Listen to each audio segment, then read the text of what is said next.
Have you ever awoken to see an unidentified flying object in your bedroom? Rhetorical question. I already know what you're thinking.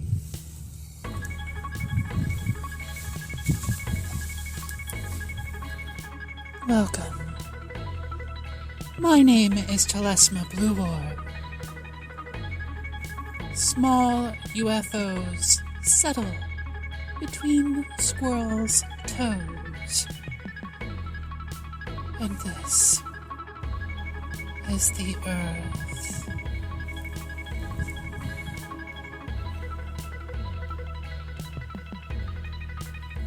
How many ways can a human end up seeing a flying orb? In our previous episode, we interviewed Matthew Nolan on his experience of seeing a luminous, colorful sphere out his bedroom window. But for this episode, we interviewed a Campbell Moreira. We'll talk with him about his experience of seeing an orb inside of his bedroom, as well as similar waking experiences of frightening entities, which have occurred again and again throughout the rest of his life.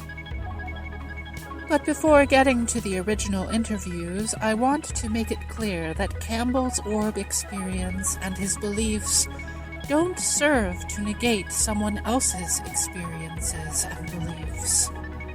Instead, his experiences and beliefs deserve the same amount of attention as anyone else's.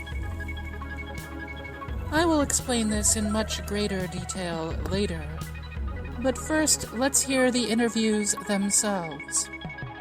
We began interacting with Campbell Moreira through Twitter about a month ago, and then requested an interview with him in much the same manner as we did in the case of Matthew. Our anonymous student intern, who still chooses to remain anonymous, conducted 2 interviews with Campbell using Zoom. This allowed Campbell and the subterranean human to talk face-to-face with each other over the internet. These interviews were conducted on December 8th and December 13th of 2022. While the interview with Matthew was largely unedited, the interviews with Campbell that you will hear in a moment have been heavily edited. However, I have left Campbell's original answers almost entirely intact. For this episode, we're giving only 3 questions for the listener as you are listening. They are once again open-ended, so there is no obligation to answer each question in any way. Use them merely to guide your listening. Question 1. How does Campbell interpret his experiences in relation to other people's experiences? Question 2. How does Campbell change his interpretation of his experiences over time? And question 3. What are the reasons that Campbell changes his interpretation? Interview 1A. All right. So, hello. My name is. It's nice to meet you via camera. Yeah, it's great to meet. Thank you for inviting me to talk to you today. Thank you. Thanks for being willing to do this. So, to start out, maybe you could just tell me about your experiences and just give as much detail as you can. Okay, yeah, absolutely. And just to be clear, the experience that you're interested in involves seeing an orb or something like that. Is that the kind of experience you're looking for? Yes, those kinds of experiences. Yes, that we've talked about previously. Excellent. Okay, so my experience with this is a bit different from a lot of other people's in the UFO community, at least in how I processed it after it happened. My experience with this unusual phenomenon is it's rooted in a distinct thing, I think, from what other people describe in terms of seeing orbs associated with UFOs, though I'm open to, the interpretation that it's similar. What I experienced, I categorized as a kind of sleep paralysis based on what I've read about before. But, a lot of people in the UFO community experience these things and they categorize them differently. So I think it's a neat idea to get into these details and share our experiences and come together and try to form an understanding of what's really going on here together. So I've had these experiences when I wake up intermittently in my life, often when I'm in a high stress environment, and maybe once a year or something. But it's like when I wake up in the morning randomly, there will be maybe 5 to 10 seconds when I will see something physically in my bedroom that after 5 to 10 seconds just suddenly disappears. That typically is something like a mouse or a bat or a large spider. And, those things exist in this area, but it's things like I'll see the bat literally hanging from the window, God,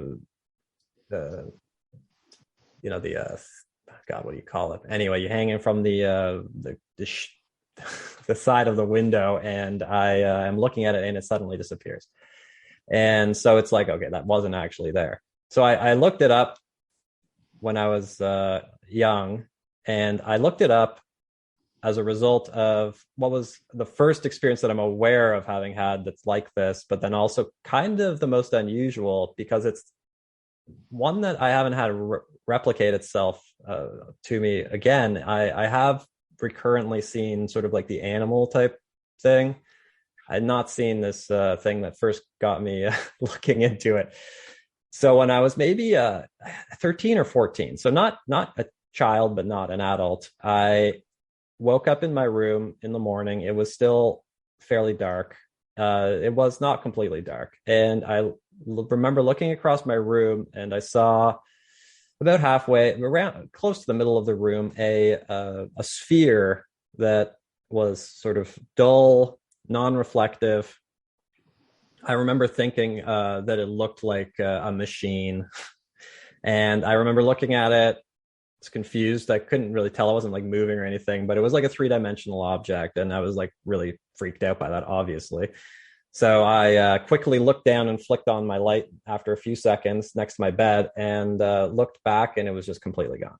And so I was very surprised. I was confused. I was like, what the heck just happened? So I ran to my computer and opened Google and typed what happened, and a bunch of papers, peer-reviewed papers about sleep paralysis and sleep studies came up, describing very similar things that people report, other people report. And so I contextualized it through that framework. And even though it was such an unusual experience, because I had that scientific framework and my mind just sort of operates that way by default, I naturally process things primarily through a scientific lens. That's just how I was raised, and that's how I experienced the world. So I had a way of processing it that did not scare me. It made me feel like I was just like a thing that happens to some people, and I put it out of my mind. And honestly, until I started researching UFO stuff about a year and a half ago as a skeptic, I never thought about it again. And then when I started looking at stories from people in this community, I saw over and over again that a lot of people in this community have been drawn into it from very similar experiences. And that's when I actually started actively considering this kind of thing again and really thinking about how a person's culture, expectations about the world, and all of those things shape their experience with anomalous phenomena. Okay. So, when you have these experiences, can you tell me a bit more about the state that you're in? Like, with this first instance with the sphere, do you have any kind of emotional reaction, like fear or that kind of thing? Yes, I do remember being afraid because I couldn't contextualize what I was seeing. I didn't have any framework to interpret what looked like a physical object that I could only understand as some kind of machine in my bedroom. It was very alarming. It did freak me out, honestly. And that was, I think being so surprised and scared was why I looked it up so quickly, so intensely. I was really keen to solve what happened because there's something so unusual, and there isn't really, like, people don't necessarily, like, it's not a frequent enough thing that people talk about it all regularly. So it really is something that you have to typically look for to find out is happening to some people. So I was quite scared initially.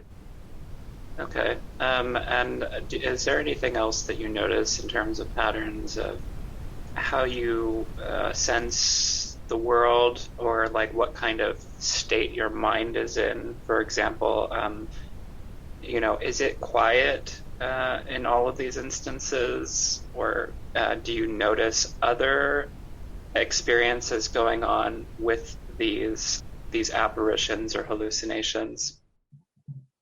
That's interesting. Historically, I would react with surprise, but after years of experiencing it, it just became something that happens sometimes, and I honestly wouldn't even really think about it. When I started to realize that it was something a little bit unusual was when when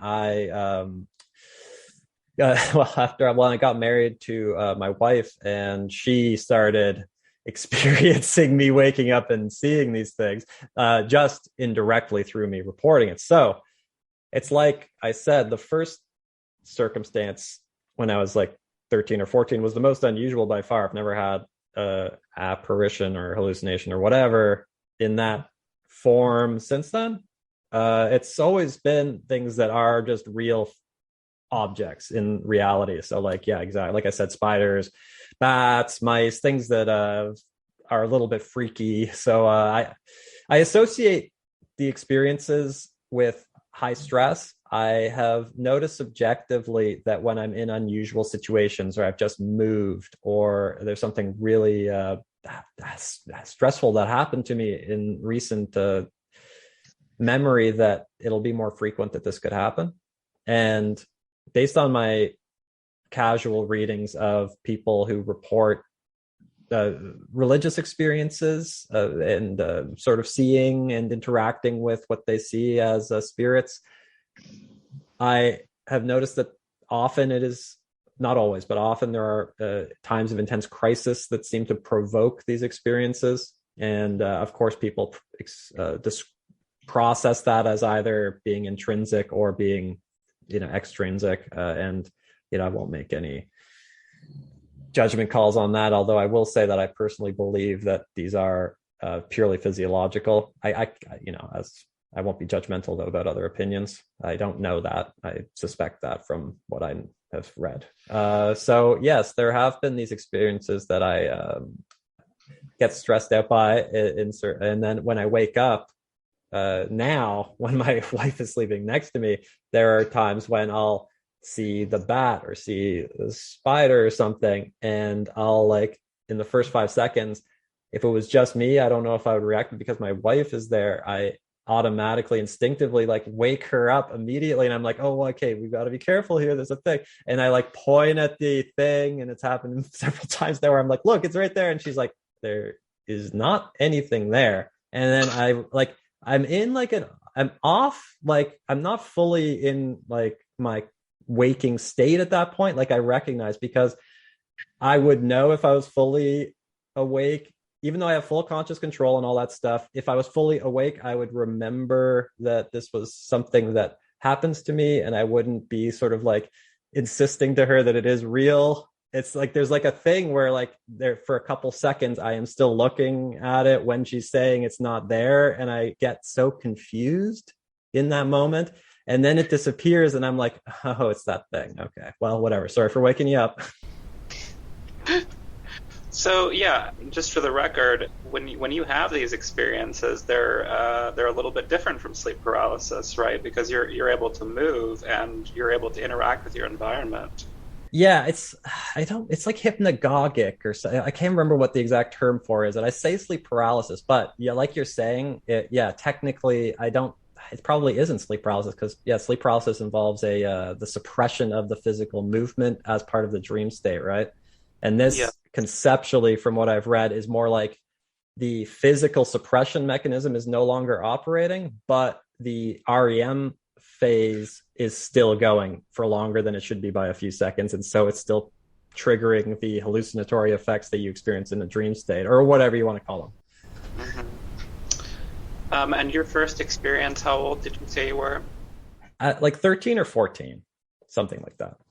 And would you say that the experiences, that they've changed in frequency, or have they been pretty consistent?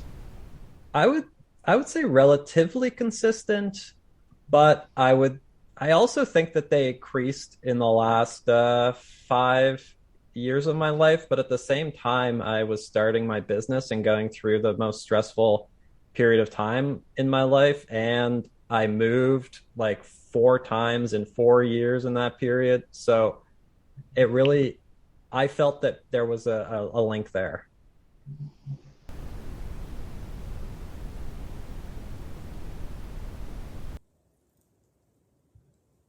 Interview 2.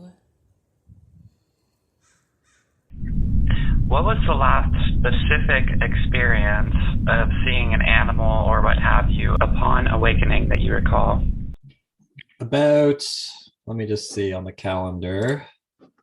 December to December. About a year and a half ago, I woke up and I thought that I saw a bat hanging off of the top of one of the windows in my bedroom. And I saw it as I woke up, and I immediately shook my wife awake, being like, oh, there's a bat in here. Because I mentioned that there actually has been in at least one case where an actual bat was in our bedroom, and I woke up to it being real and flying around the room. So I was waking up, I saw this bat that happened after that real thing, and I shook my wife awake, and I was like, there's a bat in here, I don't want you to freak out, but there's a bat. And she's like, look. She's like, where? And I was like, point right where I'm looking, and I'm looking at it, pointing at it, and she's like, what are you talking about? And I'm like, oh, you don't see it there? And she's like, there's nothing there. And I like remember just getting like, and this was all within like 5 to 10 seconds. And I got like confused because I was literally looking at it, and I was like, what the heck? And while I was looking at it, it was kind of like from the first Lord of the Rings movie when like Bilbo puts on the ring and it's just like instantaneous disappearance. Like that was the effect. Okay. You had another experience of seeing a bat hanging from the window, or is this the experience you were talking about before? That is the particular experience I was describing about it hanging off the window. I saw at least one other instance, like one like on the drapes a different time, but it's a less distinct memory. I see. Okay. So was it hanging from like the molding of the window, or was it hanging from an undefined? It was hanging from the God, what the heck are they called? I couldn't remember last time either. It's the thing that the drapes hang off of, the rail. The rod? Yeah, the rod. Thank you. That is the word I could not think of. No worries. Yeah. Okay, so when your wife was present during one of these experiences, so for example, this particular experience, do you recall what you said to each other? Yeah, I was like pointing at what I was looking at and saying like, "Oh, don't freak out, but it's there's another bat in here or whatever." And she was like, "Where is it?" I pointed, and then she was like, "There is nothing there." And that was the exchange essentially. And then because she's experienced this several times now, she realized immediately after seeing me point directly where I thought it wasn't and not being, she's like, "Oh, this thing's happening again, like, wake up." And it's like, I'm already awake. Oh yeah, okay, I see what you're saying. Okay. Do you ever recall hearing any specific sound during these experiences? No. Like an alarm clock or someone speaking or even sounds you can't account for? And any sound, really? Honestly, in as far as I'm aware, it's only been visual. Okay. So you don't recall any specific smells then either? No, I don't. Okay. Do you ever recall other particular sensations, like sensations in your body, for example? Almost always, the reaction is sort of intense panic. Like even though it's not justified by what I'm seeing, like I wouldn't like get so rattled seeing the bat or seeing the large spider or whatever if it actually was happening. So certainly like there's some kind of like it almost feels like my body is in a like really intense stress state, and like it's almost like producing an image for the feeling or something. I don't know if that's true, but that's sort of almost what it's like. Okay. Do you ever recall feelings of joy, awe, or mystery while the experience is happening? The first experience was certainly a mysterious one because when I was young and saw the like sphere type thing in my room, I had no context for that. So that was like mysterious, a little bit awe-inspiring, not like it wasn't like a profound experience, but I was like freaked out by it. And it was certainly mysterious because it was unlike any other sort of experience I had any recollection of having had up to that point. Okay. Do you ever recall feelings of neutrality, like nonchalance or boredom while the experience is happening? It's an interesting question. I don't think so. I mean, my memory of the first one is unusual because I don't remember being like as afraid as I would be if it was like fully being processed as a real object. It's like my brain it's almost like instinctively immediately I rejected it as real because it didn't fit into the environment, even though it visually appeared to be real. And I hadn't had any experience with something like that up to that point that would lead me to think that there was something false. Since then, I've had the other experiences that lead me to think that it's in this sort of realm of things, as well as just having read about it at the time. But that first experience was a bit odd because I did not like react as if, that thing was actually in my room doing something or whatever, but it would make sense to me if that would be the reaction. So that is a bit unusual. Okay. Can you recall how you're breathing during these kinds of experiences? I don't have any recollection as to the particular details of the breathing, but I would say that in the most recent several instances, it was associated with like a stress response. So I imagine that my breathing increased in that way because it was a stress reaction I was feeling. Okay. Do you ever recall feeling groggy? Not really. I feel like awake. Like like I'm not like Fully. It's clear though. Yes, like exactly. Okay, so you can remember thoughts and things like that?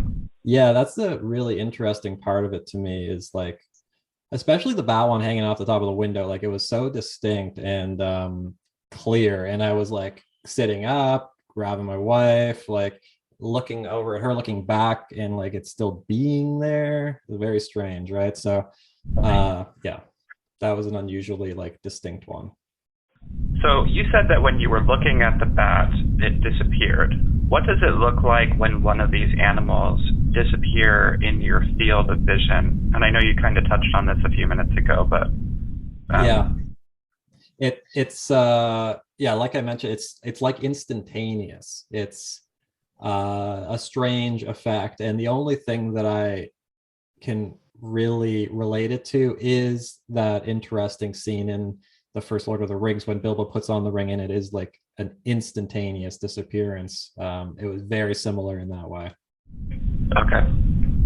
So you made a very interesting observation that while you're interacting with your wife during these experiences, you insist that the animal is real, and you can't make the connection that you've awoken to seeing animals like this before.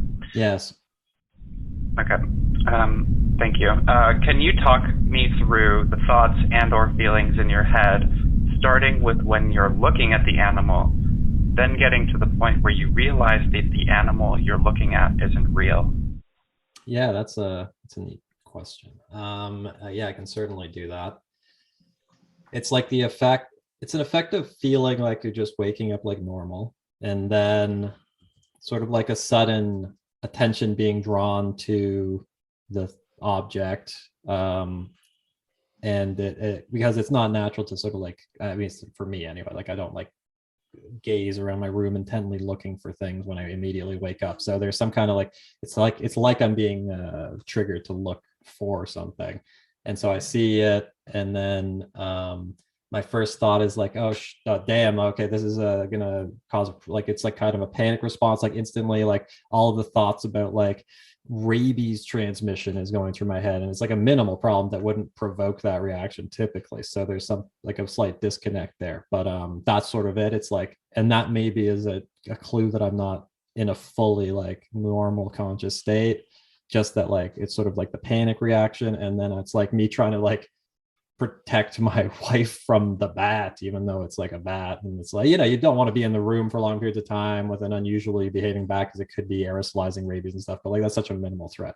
So anyway, it's like me wanting to like protect her, being like, hey, we have to get out of here, and she'd be like, what's going on? I got freaked out, and then me be like, no, okay, look, and I'm like in my mind, I'm like, okay, she needs to see it so we can get out of here, like so that she understands. And then when she's looking, and then she starts communicating like, I'm not seeing what you're seeing, I think this is that thing that happens sometimes.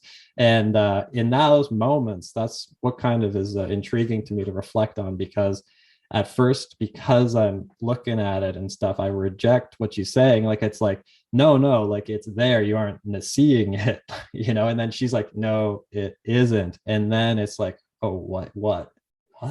And then I like in confusion looking, and then it instantly disappears, and it's like, oh, weird, okay, it was. And then just sort of like reflecting on, wow, that's unusual that can happen in just this isolated instance in my life. How strange. Okay, interesting. Okay, yeah, what kind of reactions do you have immediately after you realize the animal isn't real? It's like confusion, like, and then just sort of, yeah, being confused by how it could have appeared so real, and then sort of the intellectualization and rationalization kicking in and being like, okay, this is like a studied sleep phenomenon that I've looked at before, so this like makes sense. It's like not like common, but it's like common enough that it's not something to be scared of. And so just sort of talking myself down, being like, because I'm also in like the big intense panic state where like I think for some reason I have to get out of the room. So then it's like just sort of like a unwinding through intellectualization. Interesting. Okay. Do you ever realize the animal is real before it disappears? Or if you don't know, that's okay. But could you repeat the question? I don't know if I got it.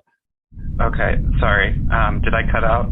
No, I don't understand. You were saying, do I notice that it's real before it disappears? Yes. So it's like, is there ever a time when I like am confident for sure it is real and then it disappears? Is that sort of the... Oh, no, I'm sorry. Oh, okay. Do you ever realize the animal is not real before it just, like if you're looking at the animal, is there a point when you can be looking at the animal and at the same time be like, that is not real, I'm hallucinating? That's I don't think so. I think like the closest was the time with the bat when my wife was like saying what you're pointing at isn't there. And then it was like, it wasn't me like accepting it immediately. It was me like being like, but I'm looking at it. And then it disappeared. And then I'm like, oh. So I don't think so. I don't think in the moment I've ever had that where it's like, this isn't real. Like my brain is like reinforcing through my physical response to it that it is real. Okay. When you had your experience of seeing the sphere, did the sphere just seem like an inanimate object, or did it seem like an entity or being? Did it seem to have a presence? I interpreted it as having like a structure, a form, some kind of presence in the moment. After I did not, but in the moment I recall thinking it was some kind of robot or something. That was my immediate, because it reminded me of like, okay, it's The Empire Strikes Back when Han Solo is being like tortured, or is that Han Solo? It's oh god, that's the bed actually with the needles. I'm thinking of Princess Leia in A New Hope when the little robot, the circular robot, floats in. Right, it reminded me of that thing. Cool. All right. I was mixing up torture scenes for a second. I'm trying to recall that robot and feel like what it feels like to me in my head. You know what I mean? Yes. Do you feel that you had any kind of sense of presence, like a direct sensation of presence inside of your mind? I didn't feel as though there was anything like communicating with me in any way. It did seem like a lifeless machine to me in my mind as I was interpreting it. Okay. Did the sphere move at all? It did not. It was stationary, but it did have like a set. I perceived it as having a three-dimensional nature. Okay. Do any animals you see move? Yes, I've seen. I guess it's sort of like it could. I don't think it's real, but like I similar circumstances. I've woken up and like thought there was like a mouse running around like under the sheets of my bed and stuff, and like I'll just like sort of see it zip under and like run around, but it's like it's never there, So that would be sort of an example of something like that. So that's when I have my that's a good point, because when I have my eyes right on it, and typically the objects are not moving. That's something I haven't actually identified before. That's pretty neat. So if in your peripheral vision, you might think that you sense movement? Yeah, it would almost be like as I'm awaking, I think I see a mouse like running like under the sheet of the bed. And then as I'm like kind of more conscious, I'm like, try to like, where the hell is it? And it's like, I don't think that that's literally what happened, but like it could be real, but I don't think it was. It's consistent with my experiences with the other types of things. Okay. You also said in your first interview that after you saw the hovering sphere, you immediately went onto the internet to research your experience. Yeah. So just to clarify, you're saying that you literally went directly from your bed to your computer right after the incident in order to find an explanation for your experience on the internet. Is that correct? As far as I can recall, it was essentially like right away, yes. Okay. And at about that point in time when you first sat down to research the topic, about how long do you think it took for you to be able to feel that you'd found a simple explanation for your experience? It's hard for me to remember the exact timeline, but I feel as though it was not like extensive. I think I was like, if I had to sort of guess, on reflection, I would say half an hour to an hour of sort of sitting and like reading through things that I felt sort of like, okay, I can put this aside. Okay. Pretty quick. Yeah. Well, yeah. I guess I've maintained a similar psychology into my adulthood. God bless the internet, right? Yeah, and not to just also just like intellectualization, rationalization, like philosophical materialism, like it's all in line with sort of like trying to put aside like active uncertainty about the natural world or something, you know. And I do resist that in my adulthood and want to actually actively look more at these things that maybe I brushed aside earlier in life. Okay. I like that. Yeah, thanks so much for inviting me to have this chat. It's really nice. Thank you, Campbell. Have a good day. Yeah, you too. Okay, bye.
Interview 1B. So you said that a lot of these animals that you see are also animals that you've seen in your living space in real life. Yeah. So my business is actually my grandparents' old farm. My brother and I inherited from my grandma, and It's it's not a fancy farm. It's like a rundown. No, nothing was used for it. The buildings can't even basically be lived in and all that stuff. But it's a nice piece of land or whatever. So my brother and I redeveloped it and stuff. That required moving onto the property and living in this house that was originally a carriage barn in the late 19th century. And you can imagine that it's not super well insulated and protected from the environment.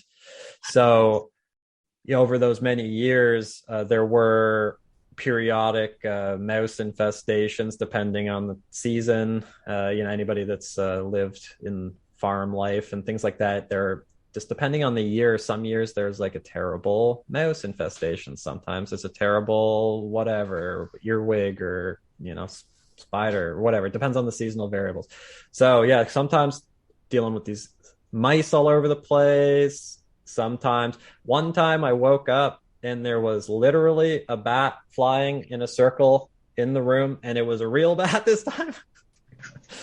Had to take it out. So there are very large spiders also in this area, wolf spiders. The female wolf spiders can grow to be like very, you can't tell, but anyway, very large, like many inches across diameter. So those things are all over the place.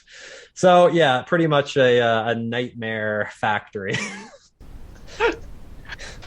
Nightmare factory. That's what. I mean, because you actually are afraid of spiders, right? I mean, I can tolerate them. I'm not terrified of any of those things. The thing that I'm most concerned about by those things are bats, but that's because of rabies transmission. I'm just afraid of that. And I mean, whatever, but rabies can be aerosolized. So if a bat has rabies and it's in your house and it's breathing, you can catch it like COVID from it. So that's why I hate the bat. I mean, I don't hate bats as animals, but I hate them in the house. So I have a specific fear of bats in the house. That's right. Bats, yeah. So when you see like a spider, do you have like a gut fear response? No, not really. Okay. Yeah. What about with bats? Yeah, I'm definitely freaked out by bats. They can fly. Right. They're flying.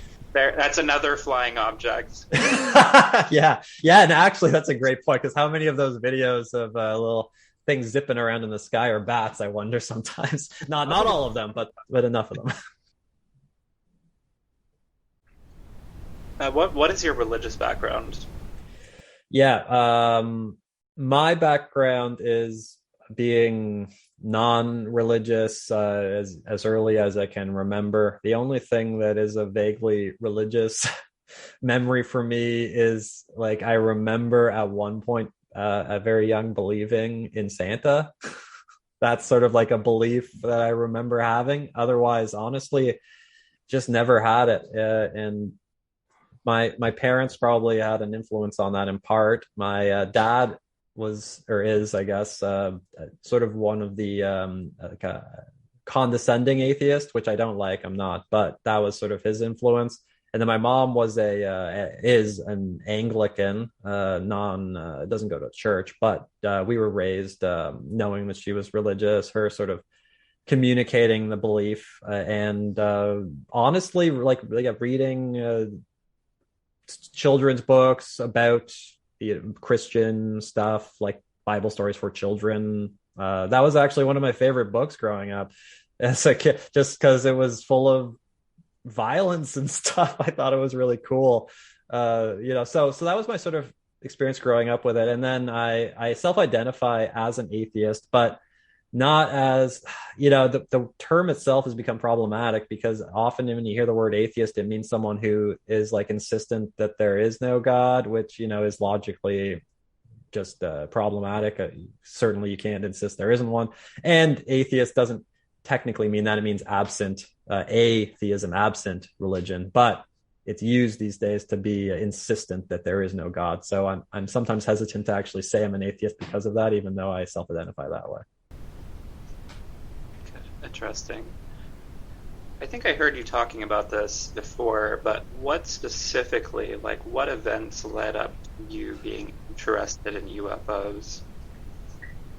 Yes, I have to say, I think the single biggest factor was coronavirus because it, threw the whole world into a different paradigm, really. And the shutdowns in Ontario here, I supported them fully and still do, but they did stop my business from functioning. I have a farm. The worker programs were all suspended. It was a huge disruption to the industry. So I think that was the biggest factor, honestly. And so because I had less going on suddenly, and then in the single thing that brought my attention to it within that framework was, and this is sort of a silly thing maybe, but it was President Obama's appearance on The Late Late Show with James Corden. And I know that doesn't really make sense necessarily, but because I was growing up, President Obama was sort of the president who I sort of grew up with. I sort of like just listened to him intuitively more so. And so when he went on there and he said like, well, there really are things in the sky that we don't know exactly what they are. We can't explain how they move, their trajectory. They didn't have an easily explainable pattern. That made me like think like, well, that's really weird that the president would say that, because like, I don't like, the president to me should not be encouraging people to think about UFOs. So like, it's like, it made me wonder, why is President Obama even encouraging people to think about that? And that's what triggered my initial interest. I see. Okay. Have you ever been in the military? No. Okay. yeah, very quick. Okay. Well, I guess maybe you could tell me more about your other experiences. I know you said you saw the sphere when you were 13 or 14, and then you saw a bat, and that was when you were young, right? Well, I've seen a number of the other things in recent years in my adult life, and that typically will be. Oh, you mean like I saw the real bat a few years ago, and then I also have seen the just the random apparitions or what have you in the mornings, also periodically in my adult life, and those sort of intermingle with, maybe it's going to be a spider, maybe it's going to be a bat, maybe it's going to be a mouse, whatever. So it recurs in that way, but it's consistent at this point. And since we've settled into our current home and stayed put for a few years now, for the first time in many years, I haven't actually had a recurrence in this house, so it does make me think that there's something physiological underneath all of it that might be influencing the frequency. Mm-hmm. And maybe like, would I be able to ask you just what motivated your interest in asking people about these things? Because it's a neat idea. Thank you. Well, I've always been really into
Hi.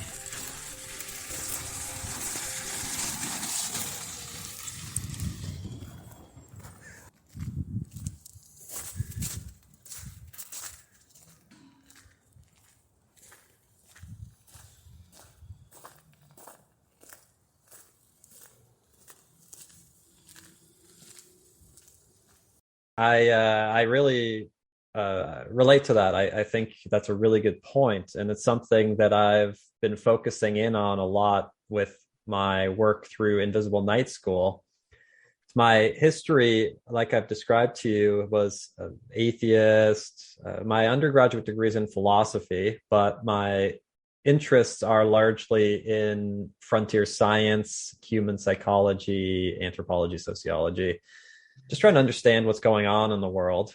And the UFO subject I find incredibly fascinating because it does not fit into my worldview that I brought to the subject. And as I dug into it, I was increasingly confused and, I have to say, disappointed by the people who I look up to on this, who were approaching the subject from the angle that I would expect them to approach it from. It was disappointing to me. So, somebody like Mick West, I really respect him deeply. I think he's doing amazing work. But I've had several interactions with him over the last year and a half, and I just have to say that he doesn't connect with the mystery, like the active investigation of what's going on. He is only concerned with challenging claims of others. And that's an extremely important thing to do. And I really appreciate there are people doing that. But it doesn't excite me. So that's not how I approach the subject. I'm curious about what is happening. So I think that there's something to that. And I think modern science does miss out on the most extraordinary phenomena for the exact reason that you defined. And perhaps you are familiar with this, but Dr. J. Allen Hynek, who was the chair of Northwestern University's astronomy department, he was also the lead on Project Blue Book, the U.S. Air Force's UFO research team for quite a while. He argued that modern science treating UFOs is very similar to how meteors originally were verified. And it was in the late 1700s, the natural philosophers, the scientists, argued there is no plausible natural mechanism to allow for rocks to fall from the sky. Therefore, they were not falling from the sky. Also, people who saw these luminous objects in the sky would frequently say they saw angels or a choir of angels, which would be a fireball swarm.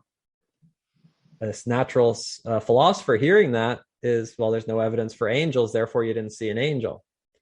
Now, and this is something that J. Allen Hynek pointed out, meteors were real.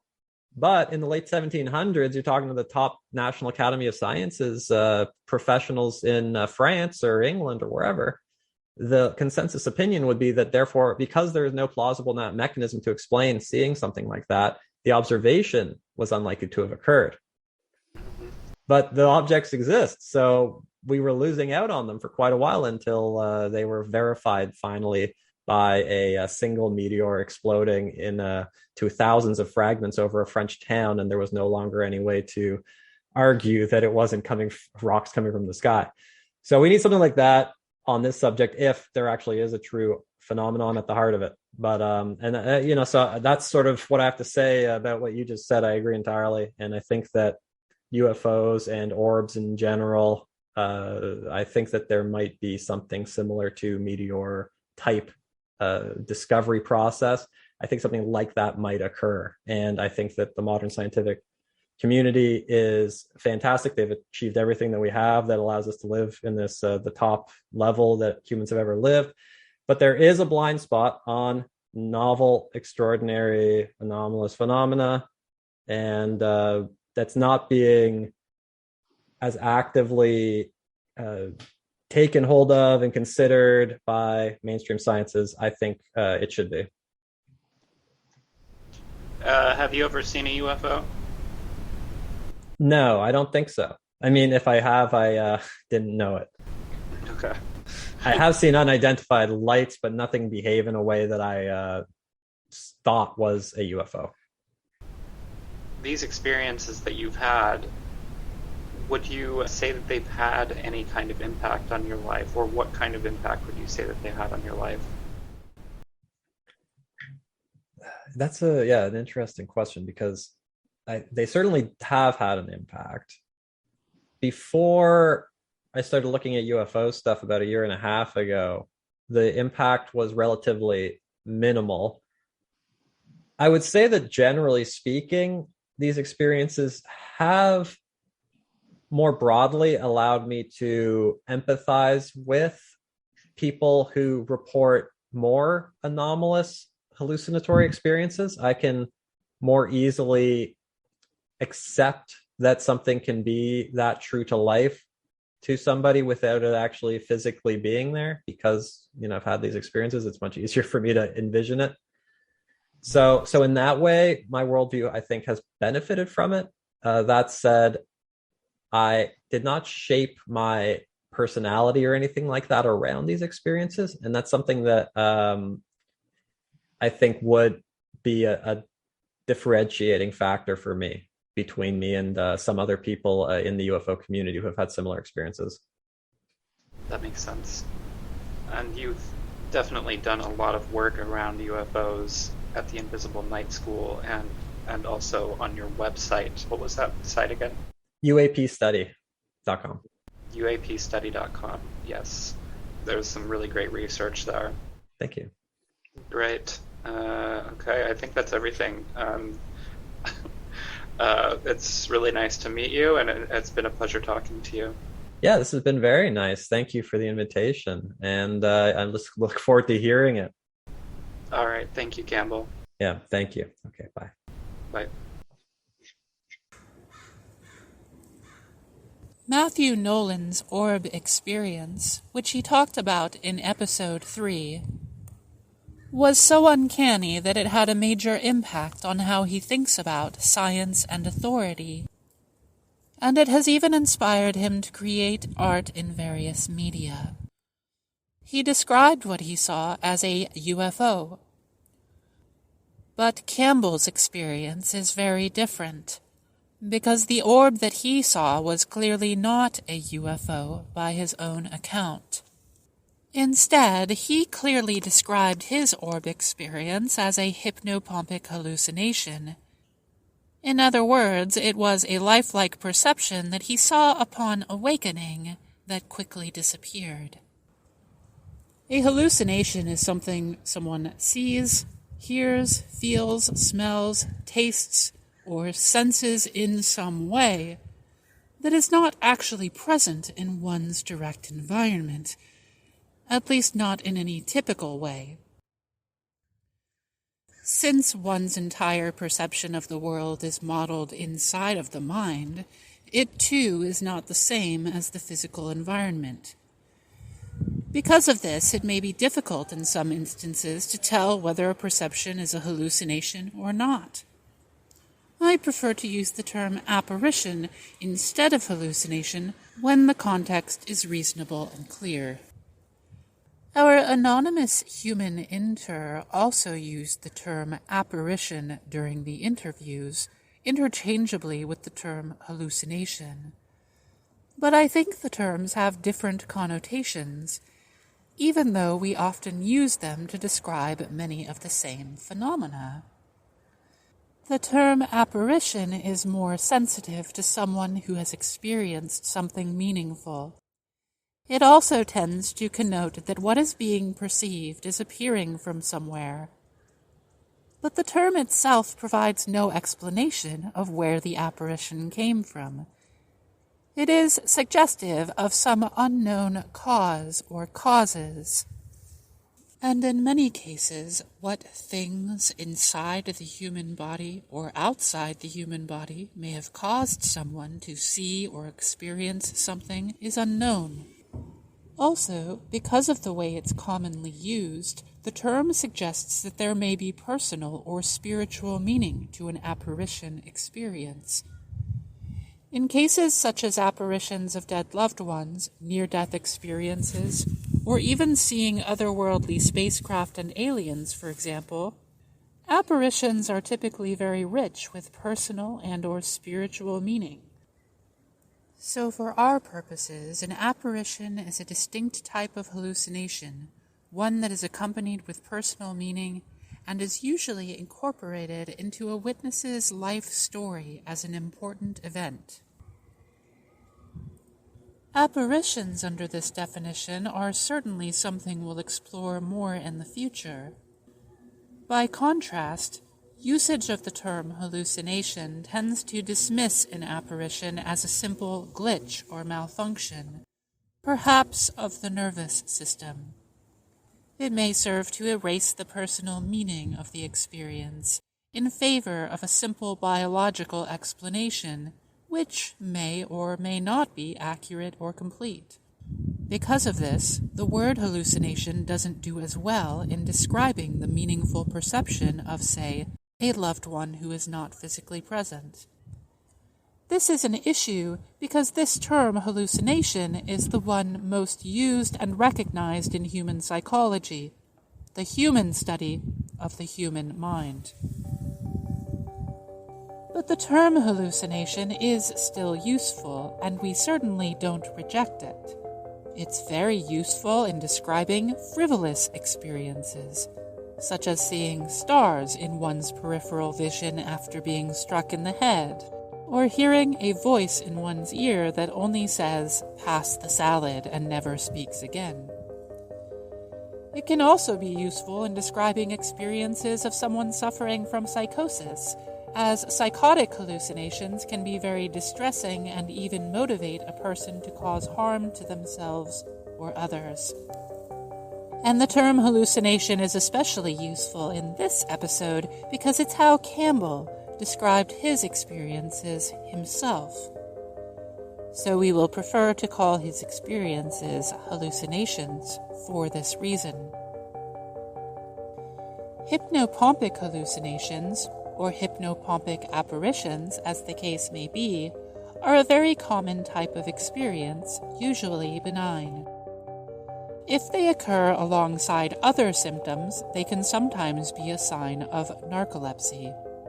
Rachel, who is still away on a special project, also has these experiences but only hears them with her ears, making them auditory hallucinations.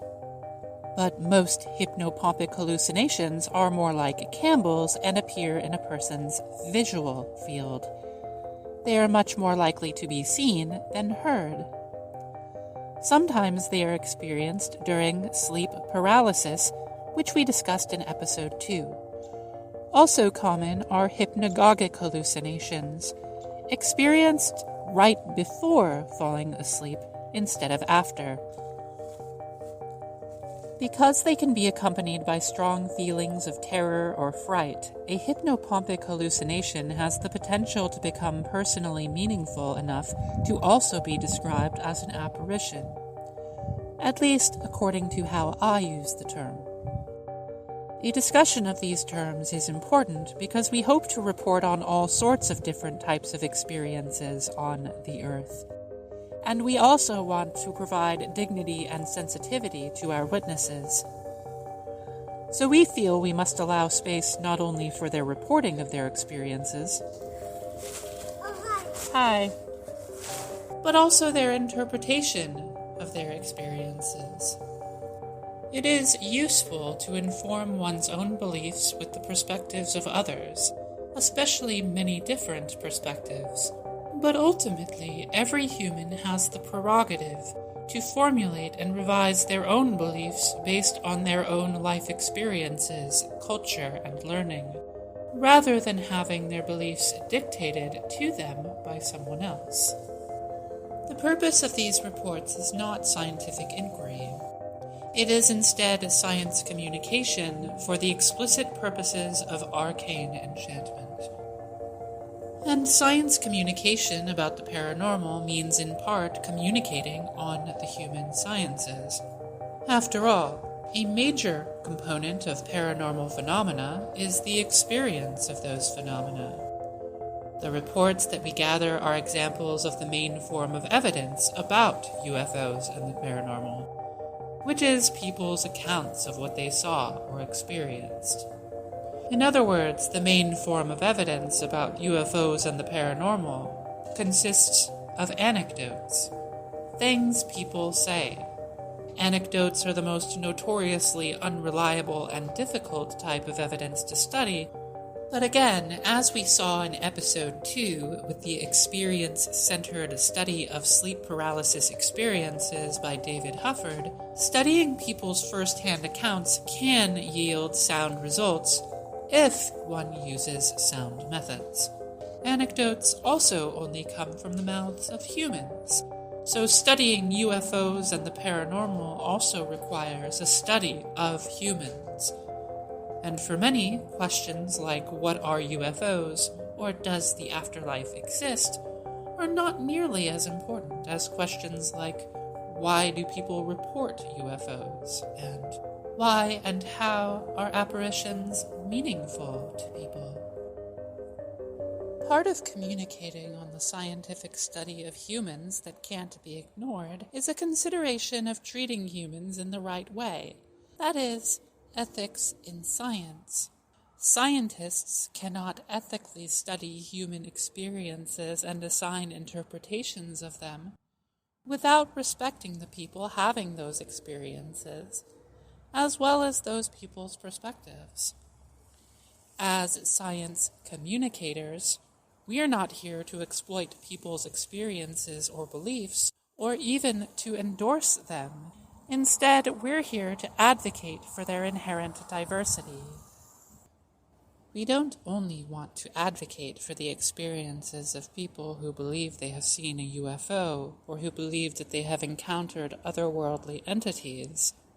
We want to advocate for the alien abduction experiences, and we also want equally to advocate for the experiences of skeptics and people who are keen to rely on rigorous science and reason.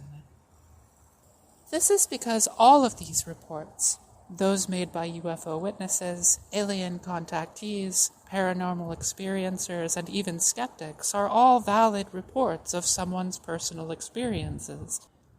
Does this automatically make all reports an accurate reporting of objective events?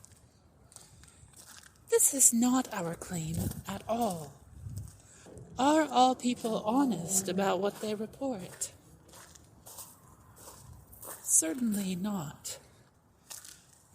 Are all people's perspectives equally true? This is also not what we claim. I have my own beliefs. Rachel has her own beliefs. And other parties associated with our podcast also have their own obscure beliefs. Yet we can still set aside our differences and all work together to make the magic happen, literally speaking. So the important thing to us is that we're treating witnesses the way we would want to be treated, which includes treating their perspectives with compassion and dignity. The same concern should be present for any journalistic, historical, or scientific collection of personal reports. So, for us, all personal experience is valid, and the beliefs surrounding those experiences are also valid, whether or not Rachel or I agree with them. They are all valid in the same way that all emotions are valid and all people are valid. This is out of respect for the people sharing their experiences and beliefs. And this principle applies universally to all first-hand reports, with one major exception. We may exclude beliefs that harm people. This includes beliefs like fascism, racism, sexism, transphobia, or beliefs promoting war or violence. Not only is all experience valid, one report does not automatically negate another. Matthew Nolan and Campbell Moreira don't have to have the same experiences, or even to interpret their experiences in the same way, in order for both of their perspectives to be equally valid. All people have experiences, and generally these experiences are dramatically different from each other as we move from one person's perspective to another. It is remarkable, in fact, how both Matthew and Campbell happen to come to similar possible explanations behind the UFOs themselves, and how both are strong believers in science and reason. The similarity of our first two witnesses is likely because of our selection bias here at the Earth. Selection bias is when one attempts to gather evidence, but for any number of reasons they wind up only selecting from a certain pool of evidence that misrepresents the things they're interested in. But we are only just getting started gathering experience reports, so we hope that this selection bias disappears in the future. In fact, as I said earlier, our hope is to find as many different types of experience reports as possible. We are also not conducting science, but only science communication. So eliminating selection bias is not our most important concern right now. We're not using the reports to test hypotheses. Instead, we're using them to illustrate principles and topics in the science of the paranormal. So we do encourage all listeners who have had any form of experience they associate with UFOs, the uncanny, or even the just plain weird, to contact us at swampformsandphantoms@gmail.com. We are especially fond of experiences of hovering or flying spheres and uncanny lights. In a word, orbs. But we are interested in and welcome all types of weird experiences. We also want to make it clear that we do not want to exploit these experiences or misrepresent them. We will only present your accounts how you would like us to present them. In our last episode, we showcased an apparent UFO experience that lasted for a few seconds and yet still had a lasting impact on a person's life. In this episode, we heard about and discussed another orb experience and the lifelong experiences of frightening apparitions that followed, which were, in their accounting, entirely benign and largely personally insignificant. Despite their commonalities, the personal narratives of Matthew and Campbell are also full of striking differences. Two-bedroom experiences recalled from childhood to early adolescence, both of seeing floating orbs, could not be more distinct from each other.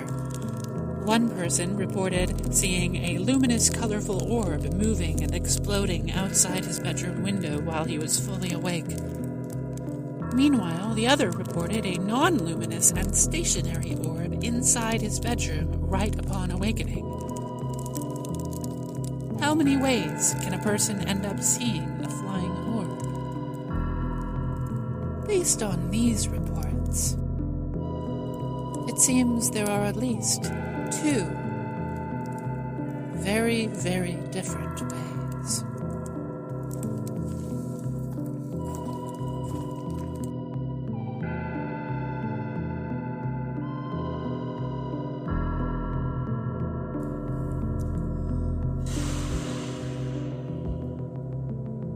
The rapture has arrived, has always arrived, and is always arriving in the hot and rapt heart of the earth. Thank you so much for listening. The earth is created by me, Telesma Blue Orb, and my human host, Rachel Nelson. We pray for her safe return to this realm. Our interviewer will remain nameless and interred. I am not an expert on the topics discussed, but every time I talk about myself, I am committing radical acts of UFO disclosure. Please make sure to press the subscribe button wherever you listen to this podcast. Or you can try any of these rituals meant to blaspheme Moloch and awaken the moonlight parade of iron eaters.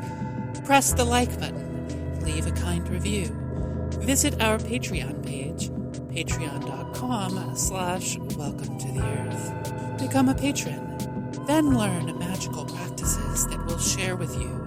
Methods for communicating with all manner of wit and learning their secrets. Tell us your opinions, respectfully. Do a good deed for someone. Volunteer. Go for a walk. Contact us at swampformsandphantoms@gmail.com and share your experiences with us. They can be unexplained, otherworldly, or just plain weird. Have you ever sensed someone else in the room while you're watching TV late at night? Tell us about it. A special thank you to Campbell Moreira for his patient answers to all of our questions. Campbell's research into the topic of UAP can be found at uapstudy.com. He can also be found at the Invisible Night School, which streams live on YouTube, Wednesdays at 9 p.m. Eastern and 6 p.m. Pacific. Need even more people talking about UFOs non-stop all the time? Check out the Invisible Night School. The Earth's theme, Om Matrix, was created by Guy Merrill, the last surviving member of a race of shape-shifting dragons. It is copyrighted by Guy Merrill and used with his permission. Digestive Biscuit by Cubby, Floating also by William Rosati, A Flash in the Pan by Twin Musicom, and Is That You, or Are You, You? By Chris C. Brisky, are all protected and used under Creative Commons. Please see the reference section in the episode script, which is linked in the episode description. A full interview transcript will appear within the script as soon as it's available. The Earth by Telesma Blue Orb and Rachel Nelson is protected under a Creative Commons Attribution Non-Commercial No Derivatives 4.0 International License. And remember, every sleeper will wake up, and you will each find a mouse to guide you.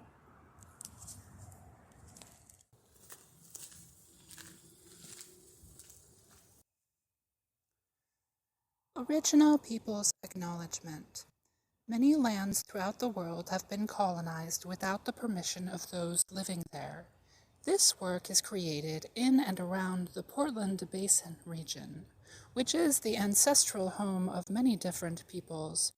They include the Cowlitz, Klikatat, Molala, Tualatin, Clackamas, Kathlamet, Multnomah, Wasco, and Wishram, among others. Many of their living descendants continue to make this place their home. We acknowledge that this is their land.